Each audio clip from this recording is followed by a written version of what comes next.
We are really at a very existential moment. I have literally just returned from a month in the homeland, in Palestine, in the West Bank. In the West Bank. It's the homeland. And I have been traveling north and south. I have visited almost every city and town. And what I have experienced, even I was not prepared for what I have seen. Rightly so, the attention is on the genocide in Gaza, the mass starvation in Gaza, the famine. And I'll tell you, what Israel is doing right now is just destroying whatever left of Gaza. It's obvious. What left of Gaza is few neighborhoods in the Gaza city. I was born there, I know the areas. And small little towns in the middle of Gaza, in Nusayrat, El-Brej, Deir el-Balah. This is what left of Gaza.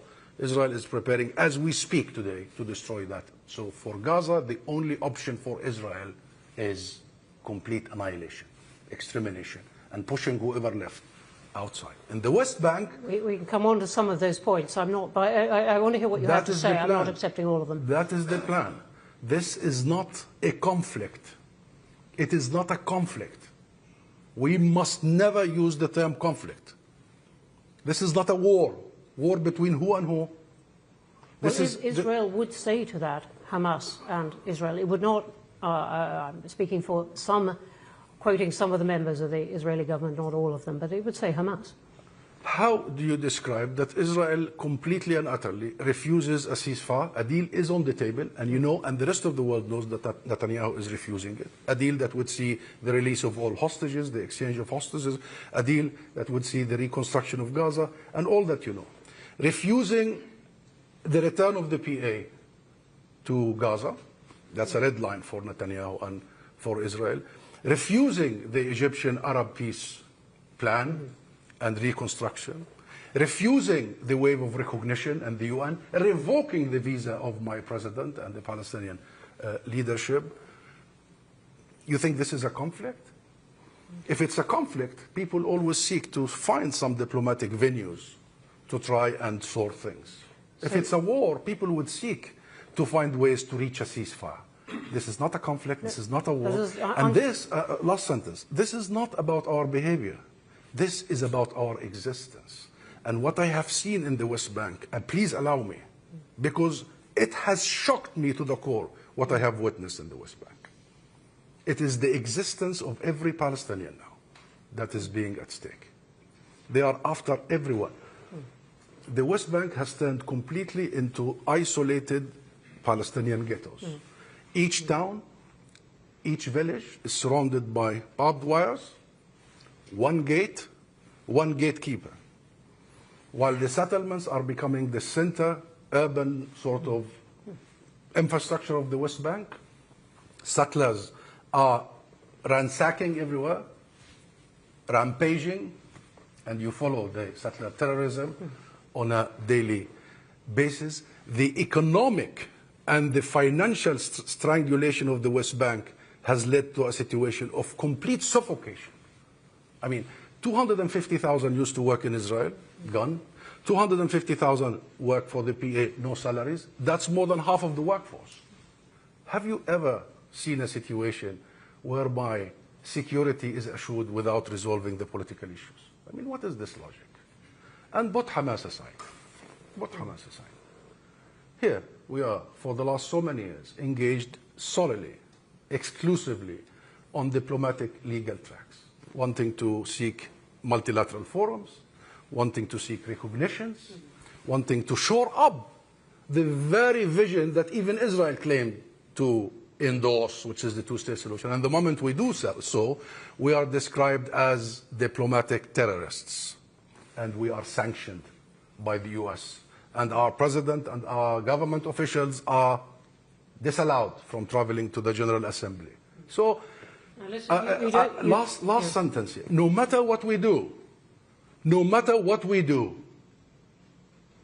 peaceful resistance, boycotts, armed resistance, diplomatic resistance, we are completely and utterly besieged.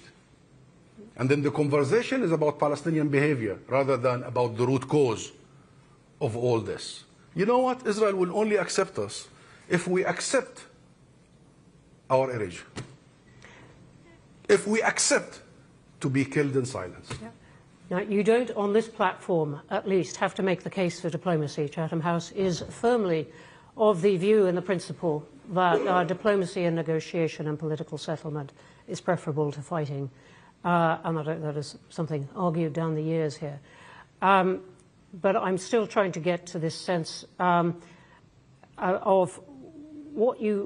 how you would answer that charge to Israel of Israel's security, because that has to be part, and we're going to go on to talk about the future, but it is very hard to get to that future without dealing with what are the conditions for a ceasefire, if you like.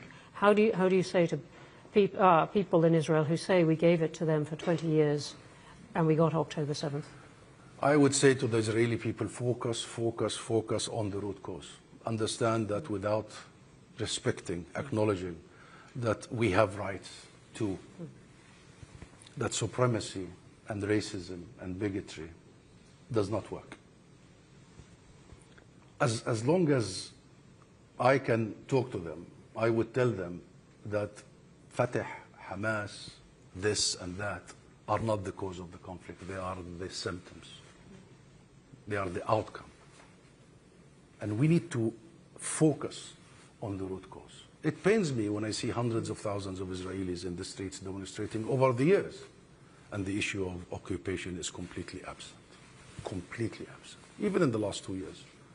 It's all about releasing the hostages, rightly so, but not much about their neighbors and what their army is doing to their neighbors, and how that is corrupting not just the army and the settlers, but corrupting the Israeli society itself. But as far as Hamas is concerned, there is a consensus, just to answer your question. There is a plan. The plan was endorsed by the Arab League. And the plan is that there will be a committee, a technocratic committee in charge of Gaza. Does not include any political faction. Not Hamas, not Fatah, not anybody. And guess what? Hamas accepts that. Who doesn't accept that? Who does not accept the unity of the Palestinian people, the unity of the Palestinian land, West Bank and Gaza, including East Jerusalem, and the unity of the Palestinian political system? One man, Netanyahu. And that's why we need to create the leverage, not only recognition, sanctions, accountability in the international arenas, the ICC, full arms embargo. Netanyahu will not listen. He's not listening to anybody. And everybody is telling him, including President Biden, if you remember, at the beginning of the events, he told him, do not do what we did after the 11th of September. Do not go after your rage and after your revenge. And look what happened. So we need to make Netanyahu and Israel listen, and that's why there is such a momentum now to create that leverage, so finally Netanyahu listens to the rest of the world. It cannot be a zero sum. The Israeli people have to understand they cannot have the cake and eat it too. They cannot just imagine that the West Bank and Gaza, they call it the territories, is like 20,000 miles away. It's literally 15 minutes drive from a place to a place. And they have to seriously stop thinking that this can be turned into a permanent situation. Because that's exactly what Netanyahu told them 20 years ago. He told them, I will derail Oslo, and he did. And he told them, I will turn this situation, this occupation and settlements into a permanent situation. He is doing it. And he told them, and guess what? I will normalize the relationship of Israel with the rest of the region on these bases. And they elected him. Now they have to realize that that was a very, very empty, dangerous, racist, hateful promises. They should elect somebody who would actually accept that there are 7.5 million Palestinians living on the land of historic Palestine, and there are 7.5 million Palestinians in the refugee camps outside. And they must realize that this nation has its rights, and no matter what, after another 100 years, we'll continue struggling for our rights. And today, we have a global movement that is not just in solidarity with Palestine. No. Palestine has become global Palestine. Today, we have a global movement emanated from London. Your country has become the center, the epicenter of the global movement. This global movement believes in joint struggle.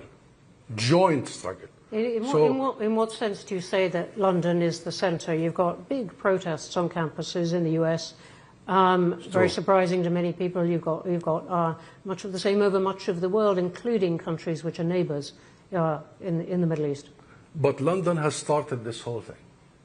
It emanated here. It started here, remember, at the beginning, in October, in November.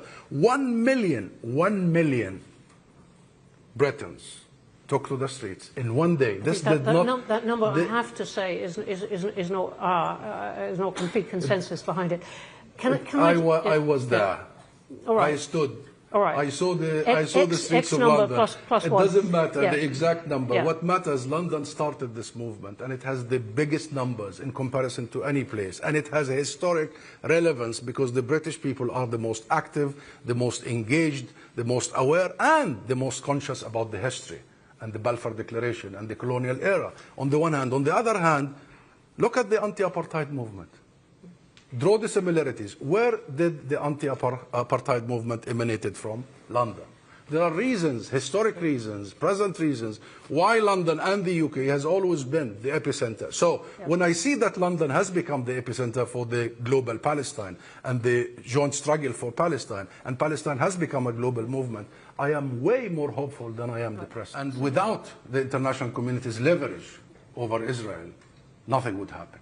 So I am not with the idea that only the US can do this. The US has been trying with us, has been having a monopoly over peacemaking. Has been the monopoly it didn't always want. A monopoly it always sought and wanted. And it has excluded many other players over the last 30 years. The UK wanted to be a player, many others wanted to be a player. But mind you me, the biggest trading partner of Israel is not the US, it's the EU. The leverage that Europe has, the leverage that the rest of the international community has is immense. Go back to the South Africa experience, the apartheid regime and the anti-apartheid movement that now we see something very similar happening for I'm going to come on to that in a moment. And you will see that it was a concerted international effort. The US, the Reagan administration, was the last to come on board. So the rest of the world is crucial. And each country has a responsibility. Enough of 30 years of saying only the US, and therefore I sit on my hands and I do nothing. No, you do. And every country is either part of the solution or complicit in the genocide and the atrocities.